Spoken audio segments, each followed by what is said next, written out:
तो Oppo A77s smartphone वो reveal हो चुका है। Oppo A77s जो है वो Oppo A77 का अपग्रेडेड वर्जन है जो कि चाइनीज़ मार्केट में लॉन्च हो चुका है और इस स्मार्टफोन की जो अनबॉक्सिंग है वो रिवील हो चुकी है।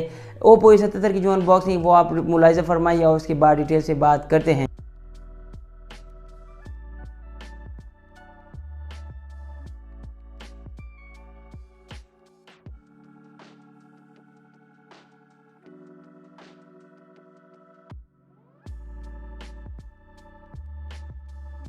अनबॉक्सिंग की बात अगर मैं करूं तो एक चीज़ जो कि पहले मैं ओप्पो की पसंद करता था कि वो हेडफोन्स दिया करते थे, अब वो हैंड्स फ्री भी उन्हें रिमूव कर दी जो कि एक अच्छा इकदाम नहीं है। बाकी रही बात स्मार्टफोन की तो स्मार्टफोन सिमिलर है जैसे कि Oppo A57 का डिज़ाइन था या फिर Oppo A77 का था, लेकिन जो एक कलर है जो कि ऑरेंज कलर है लेदर फिनिशिंग के साथ आता है वो टू बी ऑनेस्ट मुझे ज़्यादा पसंद है और ओप्पो वाले अब इसको बार बार यूज़ कर रहे हैं। चाहे F21 Pro की बात करूँ, Oppo A77 की बात करूँ या फिर बात करूँ Oppo A17 की, यहाँ पर एक नया किस्म का डिज़ाइन और लुक लेके आता है एंड डेफिनेटली इसको मैं पसंद करता हूँ। बाकी जो बिल्ड क्वालिटी वो प्लास्टिक की है, फ्रेम भी प्लास्टिक का है। जो स्मार्टफोन है वो एक बॉक्सी शेप में आता है, फ्लैट एजेस है, ग्रिप इतनी मज़ेदार नहीं होगी क्योंकि बॉक्सी स्मार्टफोन की जो ग्रिप है वो इतनी अट्रैक्टिव नहीं होती। लेकिन हाँ, चूँकि ये मिड रेंज का स्मार्टफोन है, बजट स्मार्टफोन है, तो डेफिनेटली जो लुक है वो तो अट्रैक्टिव रहेगा ज़रूर।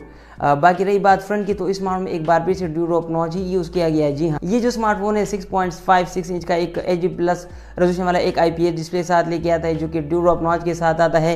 लेकिन जो चीज़ मुझे अच्छी लगी कि ये स्मार्टफोन एक 90 हर्ट्ज का हाई रिफ्रेश रेट सपोर्ट करता है। स्मार्टफोन के डिस्प्ले में 600 निट्स की पीक ब्राइटनेस दी गई है, 270 की PPI डेंसिटी दी गई है और एक साइड फिंगरप्रिंट स्कैनर दिया गया, 85% screen to body ratio. Smartphone का जो डिस्प्ले है वो एक डिसेंट किस्म का डिस्प्ले है। मुझे एक दो चीज़ों से इशू है, एक तो ये ड्यू ड्रॉप नॉच के साथ आता है और फुल HD प्लस रेजोल्यूशन नहीं है। ये दो चीज़ें अगर होती तो मैं समझता कि बजट कैटेगरी में आई थिंक ये एक परफेक्ट किस्म का डिस्प्ले होता। और अमूमन ओप्पो वाले हमेशा से ड्यू ड्रॉप नॉच देते हैं, पंच होल पता नहीं कब ये देंगे, ना वीवो वाले देते हैं और ना ओप्पो वाले देते हैं। लेकिन इस स्मार्टफोन का जो प्रोसेसर है वो मुझे बेहतर लगा क्योंकि Oppo A77 का जो प्रोसेसर था वो P35 था, लेकिन यहाँ पर स्नैपड्रैगन 680 का प्रोसेसर आल्दो कि बहुत ही अजीब प्रोसेसर है, लाइक इतना यूज़ हो चुका है लेकिन स्टिल देखो बेहतर है, पावर एफिशिएंट भी और ठीक है, कुछ हद तक की कैपेबिलिटीज़ रखता है कुछ परफॉर्मेंस को हैंडल करने में, जो कि 6 नैनोमीटर के फैब्रिकेशन पर बेस्ड है। ये जो प्रोसेसर है एक डिसेंट किस्म का प्रोसेसर है, एड्रीनो 610 की GPU के साथ आता है और जो स्मार्टफोन है वो यहाँ पर 8GB रैम 128 वाले वेरिएंट के साथ आता है। जी हाँ, एक बड़ा वेरिएंट है, UFS 2.2 का स्टोरेज टाइप है, एंड्रॉइड 12 है और ColorOS 12 दिया गया है। स्नैपड्रैगन 680 की परफॉर्मेंस आप सबको मालूम है A76 में यूज़ हो चुका है, इसके अलावा Oppo A91 में भी यूज़ हो चुका है। बहुत ही एक जाना माना प्रोसेसर है, सब जानते हैं, तो लिहाजा आपको मैं ज़्यादा एक्सप्लेन करने की ज़रूरत नहीं समझता क्योंकि आप सब जानते हैं। तो मैं इस बार आई थिंक इस प्रोसेसर को मैं सहराता हूँ, लेकिन A76 में सेम प्रोसेसर, यहाँ पर भी वही सेम लाइक सक्सेसर में, तो एटलीस्ट थोड़ा बेहतर प्रोसेसर अगर यूज़ किया जाता तो और भी बेहतर हो जाता। स्मार्टफोन के रियर साइड पर दो कैमराज देगी। जो मेन कैमरा है वो 50 मेगापिक्सल का दिया गया 1.8 अपर्चर के साथ और 2 मेगापिक्सल का डेप्थ सेंसर दिया गया, जबकि फ्रंट पर ड्यू ड्रॉप नॉच में 8 मेगापिक्सल का सेल्फी कैमरा दिया गया है। Oppo A77 maximum full HD plus पे रिकॉर्डिंग कर सकते हैं, फ्रंट कैमरा से भी और रियर कैमरा से भी। Oppo A77 के जो कैमराज है, एस के जो कैमराज है वो देखो आपको पता है कि इसके कैमराज कैसे होंगे।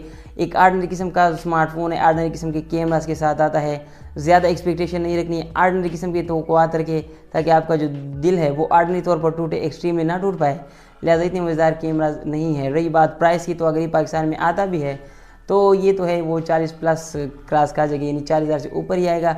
वैसे चांस जो है वो बहुत ही ज़्यादा कम है। Oppo A77s में 5000 mAh की बैटरी है, 23 वाट की फास्ट चार्ज है, टाइप सी कनेक्टिविटी है, 3.5 मॉड्यूल जैक है और जो चीज़ जो कि ओप्पो में अक्सर मिसिंग होती है कि डुअल स्टूडियो स्पीकर है, बिलीव मी ये चीज़ मैं बहुत ही ज़्यादा अप्रिशिएट कर रहा हूँ। ओप्पो वाले ने आई थिंक इस बार इस स्मार्टफोन के साथ थोड़ा सा कुछ अच्छी एडिशन की है और डेफिनेट ये जो चीज़ें हैं वो बहुत ही ज़्यादा काबिल सताइश है। आप इस स्मार्टफोन के बारे में क्या सोचते हैं?